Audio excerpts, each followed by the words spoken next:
జగనన్న ప్రభుత్వంలో ఈ 5 ఏళ్ల 2019 నుంచి 2024 వరకు ఈ 5 years టెన్యూర్ లో మరి ఆరోగ్యశ్రీ పథకం మనం చూసినట్టయితే 1059 ఉన్న ప్రొసీజర్స్ మనము జగనన్న ప్రభుత్వంలో 3257 ప్రొసీజర్స్ వరకు కూడా ఇంప్లిమెంట్ చేస్తాం. అంతకుముందు మీరు చూసినట్టయితే 1059 ఉంది టీడీపీ హయాం.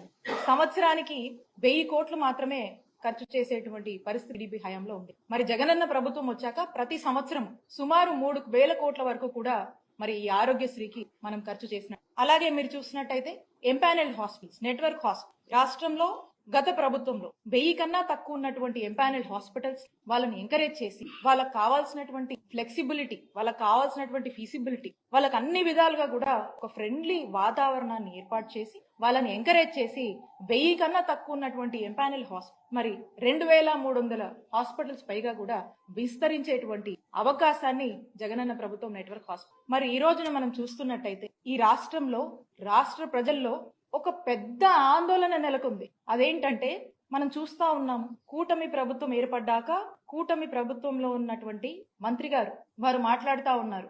ఏమని మాట్లాడుతా ఉన్నారు? గత ప్రభుత్వము అప్పులు చేసిపోయింది, బకాయిలు పెట్టింది, మాకు బాధలు ఉన్నాయి, కష్టంగా ఉందని చెప్పి వారు మాటలు చెప్తా ఉన్నారు. నేను చెప్తా ఉన్నాను, గత ప్రభుత్వంలో అంటే చంద్రబాబు నాయుడు గారి హయాంలో 2014 నుంచి 19 వరకు వాళ్ళ హయాంలో వాళ్ళు మిగిల్చినటువంటి బకాయిలు 632 కోట్లుంటే ఆ బకాయిల్ని ఏమాత్రం కూడా మేము సాకులు చెప్పకుండా మేము బాధ్యత తీసుకుని మా జగన్మోహన్ రెడ్డి గారు, మా నాయకుడు జగన్మోహన్ రెడ్డి గారు వాటిని క్లియర్ చేసి 1059 ప్రొసీజర్స్ ని 3257 ప్రొసీజర్స్ కి పెంచి సంవత్సరానికి 1000 కోట్లు మీ హయాంలో మీరు ఖర్చు పెడితే 3000 కోట్ల వరకు కూడా ఖర్చు పెట్టి బ్రహ్మాండంగా రాష్ట్ర ప్రజలందరికీ కూడా వైద్య సేవలంది ఘనత జగన్మోహన్ రెడ్డి గారి ప్రభుత్వానికి దక్కింది. ఆ నమ్మకాన్ని కూడా ప్రజల్లో మేము మరి ఈ రోజున ఈ సాకులు చెప్తూ ఏవో అప్పులు ఉన్నాయని చెప్పి ఏదో బకాయిలు ఉన్నాయని చెప్పి మీరు మీ బాధ్యత నుంచి ఏమైనా వైదొలుగుతున్నారా?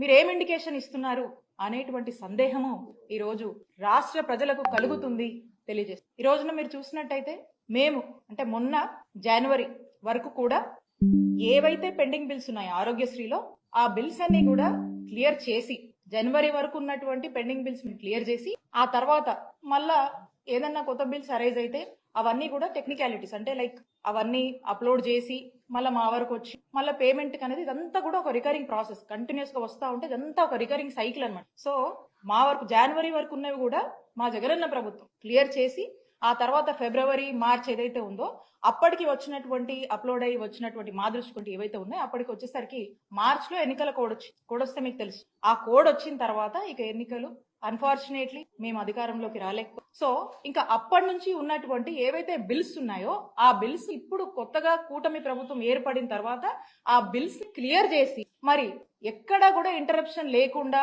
వైద్య సేవలు అందించాల్సినటువంటి బాధ్యత ఈ ప్రభుత్వం మీద ఉందని గుర్తు చేస్తా ఉన్నా. ఏదో లెక్కలు చెప్పి అప్పులని, ఆదాయాలని, బకాయిలని సాకులు చెప్పి మీకు రెస్పాన్సిబిలిటీ నుంచి మీరు ఏమైనా తప్పించుకునేటువంటి ప్రయత్నం చేస్తున్నారా? ఆరోగ్యశ్రీ సంబంధించి వాటి యొక్క బిల్స్ కి సంబంధించి ఈ సాకులు చెప్పి మీరు ప్రజల్ని ఏమన్నా ఒక ఆందోళన పరిస్థితిలో ఉంచేటువంటి ఒక ప్రయత్నం చేస్తున్నారా? లేకపోతే ఏంటి మీరు చెప్పాలనుకుంటారు? ఈ బిల్స్ పట్ల మీ స్టాండ్ ఏంటి? ఈ బిల్స్ అనేది మీ బాధ్యత, ఇది కంటిన్యూస్ రికరింగ్ సైకిల్ అని చెప్పి మీకు గుర్తు చేస్తారు.